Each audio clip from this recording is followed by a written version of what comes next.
বলো তো কেমন লাগছে আমায় দেখতে। সো তুইটা কার গ্লাস পড়েছিস? আমার না, কবে বানালি? আমার না, ওটা ও বানিয়ে নিয়ে এলো। ওর জাস্ট ইউভি প্রোটেকশনের জন্য, আর ওই হাওয়া ধুলোবালি লাগে স্কুটি বাইক চালাতে, সেই জন্য বানিয়েছে।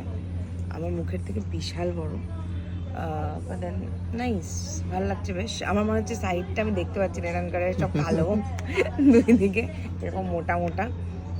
চলে এসেছি ব্যাক ইয়ার্ডে শানুর সাথে, অনেকদিন পরে এসছি। একটু আইসটি খাবো, ঠান্ডা ঠান্ডা, এত গরম পড়েছে, ভালো লাগছে না। তো ও বললো কী খাবি কী খাবি, সন্ধ্যেবেলা বেরোতেই তো কিছু খেতে হয়।